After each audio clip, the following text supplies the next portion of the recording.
All right, it is deadlift day. So we're going to be going over the deadlift, the accessory exercises that are going along with it. Starting with the deadlift. Now, conventional deadlift, as opposed to Romanian deadlift, which we did earlier in the week with the dumbbells, is set on the floor. All right, because we're going to be pulling from the floor. Again, why they call it a deadlift? You're lifting dead weight off the floor. All right, so what you want to remember here is that the deadlift is a full posterior chain exercise. It goes from the back down, from the glutes, hamstrings, calves, ankles, all of that is involved, okay? So when you're setting up for the deadlift, what you want to remember is that it is not a lower back exercise. It is not about standing straight up. It is about using your legs and your hamstrings. The hamstrings are going to be the driving force behind the deadlift, okay? So as you're coming up out of it, you want to remember that you're pushing your legs down into the ground, similar to like you do with the squat, staying grounded. It is a press through the ground, not just standing up. So as I demonstrate here in a second, you want to make sure that your upper body is locked and engaged. All right, so my back engaged, but I can still move my arms around, right? Now, I might not be able to go fully overhead, all right? But I'm locked in, bracing, get my core engaged, right? Notice I can still talk, I can still breathe, my arms can still move, all right? But I feel like I'm clenching my abs. That's what bracing is going to feel like. And as I go down for it, all right, I'm not straight-legged, got some bend in the knees, and I'm pressing through the hips. The back is coming up, and the legs are straightening with it. I'm not straightening the legs and standing up, all right? That's how you get back injuries. Just remember, it's an entire mechanical process for the deadlift. The more you practice this, the more in tune you get with the deadlift and the mechanics of it, the more you're going to be able to lift. All right, so what I like to do is I like to step up to the bar. All right, I like the bar to be about hip width apart, maybe a little bit wider, slightly wider, and I'm about 1 inch from the bar, okay? This allows me that if I'm going to go down to get it, I can't just bend over, all right, without having all kinds of issues. I have to sit down into it, okay? Loading up into the hamstrings, taking my grip, all right? The bar gets a little closer to the shins. Don't drag the bar up your shins. It's bad form and just kind of dumb. So from here, take a deep breath, and I lock my lats down. All right, so now my upper back is nice and strong, and I'm pushing through the ground and up. Lowering back down in the same way. Notice I'm not firing and then standing. I am kind of locked in and pulling everything all at once.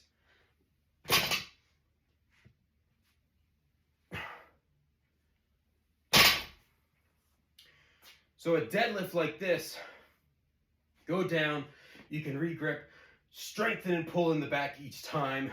Romanian deadlifts are great for really isolating on the hamstrings. This is a strength move for the entire back of your body. Treat it as such, get all the parts involved, regrip, focus on being strong through the movement, not just how many you can rep out. Try not to slam the bar down, so you get a nice controlled movement.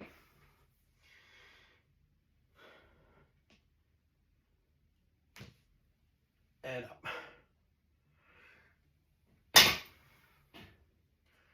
All right, hope that was helpful. Time to move on to the next. Okay, next up, we got the feet elevated goblet squat. For my goblet, I'm going to be using a kettlebell. You can use dumbbells if you want. You can even use another plate if you want to hold the plate in front of you. That's fine too. But you're holding the weight in front of you for this. Now, why are we doing feet elevated? When you elevate your feet, all right, you're taking the ankle out of it, right? You're taking the ankle and the low mobility that you may or may not have out of it. This allows you to get deeper into the squat. So you're increasing your range of motion, which is going to hit a much, much deeper version of a squat if you can't do the ass to grass type of squat. So we're going to be doing squats. We're going to get down as deep as we can And then again, we're trying to get as deep as we can. Now, when I squat down, all right, I like to make sure that my knees are away. I can't necessarily squat straight down with my knees straight forward. This mimics more of a squat. I can kind of chill out in this position. Yeah, I'm feeling my knees stretch and stuff like that, but you know, that's a good way to build up some mobility. Sit in this position for a short period of time. But we're gonna sit down here, pause for a second, and then, you know, now we don't have the heels to push up through. So we're going to use the belly, all right? Belly and the adductors to stand up. So you're gonna feel this much more on the inside of the leg, all right? Also gets into the glutes a little bit more, but it really focuses on the quad. The quad and the areas around the quad and the glutes as well, but primarily the quads and the adductors. So you're going to go 3 sets of 10 here, holding this up in front. I like to keep my elbows in, making sure that I'm nice and steady. Squat it down, 1, 2, squeeze it back up. All right, be intentional about squeezing those legs together like a ballet dancer, right? Called a plie. Down, together.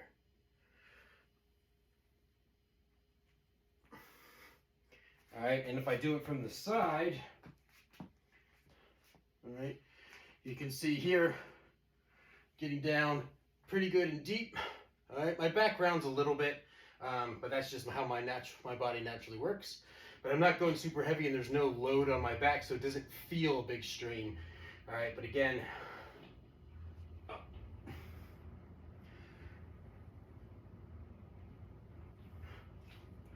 All right, and that's your feet elevated goblet squat.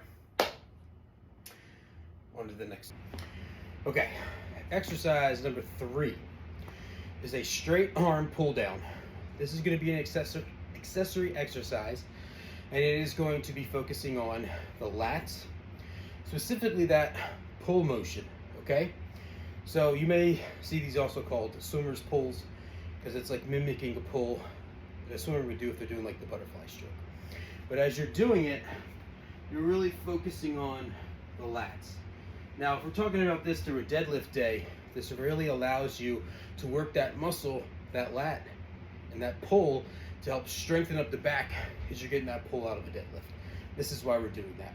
Also, it helps strengthen and thicken your back, especially that motion here, which is going to hit that, again, that big chunk of the posterior chain between your shoulders and the bottom of your lats.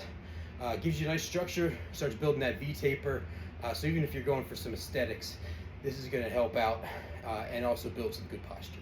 So we're going to take your standard lat pull down bar. I'm doing this with the cable pulley. You can do this on a regular lat pull down machine, not a problem. But we're here, standing in front of it, and I like to hinge back, right? This way I'm sitting into it, my glutes and my hamstrings are taking the brunt of everything, my core's engaged, and it's a straight arm pull. Arms have a little bend to them in the elbows, but I'm pulling from the back. My arms aren't pulling this down, right? My back is the muscle that's doing the most work. Obviously the arms are pushing this along, pulling it down, so you will feel this a little bit in the triceps too, as they get engaged as you get towards the back. But this is going to build a lot of stability and a lot of power through your back. Notice how my body's not moving, just my arms are pulling down. I should be able to do this with an open hand, all right? Because the back is what's getting involved. If you start to feel this too much in the shoulders, especially this underneath part here, all right, you're pulling too much with the arm. Squeeze the back down, shoulder blades together. You should be able to get in this position and look like statuesque. All right, we got one more exercise to go. Okay, last exercise of day 4, deadlift day, is a farmer's carry. This is an outstanding core exercise. It's going to build up the forearms, it's going to build up stability through the shoulders, it's going to help the glutes a little bit too, that lower back. Really builds that stability through this part of your core, right? So from about the rib cage down to the top of the glutes, all right? So right around in here. I love this exercise because it does two things. Aside from building the strength that you're going to get from carrying and holding the weights and being steady, it's a great exercise to build conditioning, right? Now I'm doing some light dumbbells here, but you can use heavy dumbbells, you can use heavy kettlebells. If your gym has a hex bar, you can even load up a hex bar and carry it that way. That's what makes these farmers carries so great. They can be done for any particular reason with any particular equipment, as long as you're staying steady and strong and you're walking your pace, right? You should feel like you're challenging yourself, all right? So I'm gonna get this up here. Two things that I want you to keep in mind with the farmer's carry here. One, this is the correct position, right? Standing up nice and straight, good posture. Okay, notice if I'm from the side, I'm in this posture, okay? This is the posture that I'm gonna maintain throughout the entire exercise. Shoulders down and back, core nice and tight, arms as steady as they can be. I'm not swinging my arms, obviously, as I'm walking. Nice and steady. I should be in this position. I should be able to stand here for a good period of time, feeling I can breathe, move my head, things along those lines, all right? So when I start walking, I am not leaning forward. I am not shrugging and holding my hands up like this, all right? I'm not craning my neck forward. Everything is up nice and steady, okay? The second thing you want to keep in mind, this is not a field sobriety test. We're not walking in a straight line, all right? We are walking straight, normal steps, okay? Every time that you turn, make sure you're steadying yourself. And that is your farmer's carry. It's all about the stability, the balance, and moving forwards and backwards. Minimal movement in the core, minimal movement with the weight that you're carrying. Shouldn't be swinging back and forth. It should be a nice, steady way to do it. If you want to add a challenge to it, what you can do is do like a wedding walk, right? Together, get that little pause in there in between, right? That's just going to prolong it. So maybe if you don't have a lot of space, you can do it that way. That is the challenge, is just holding on to the weight longer. Whereas if you can do it traditionally, you know, you can go for a longer period of time. It doesn't matter. It's about the weight, how much weight you're carrying and the way that you're moving for the duration and the length. That's what's going to build up the conditioning, because carrying heavy things should be challenging your body. If it's not challenging your body or your heart, it may not be heavy enough. If you can't hold it correctly, that's okay. That just means that we need to start building up the grip and the forearms, and all of it will kind of come together over time. All right. So that is day 4. That is our deadlift day. Let me know if you have any questions. Until we meet again, have a good one.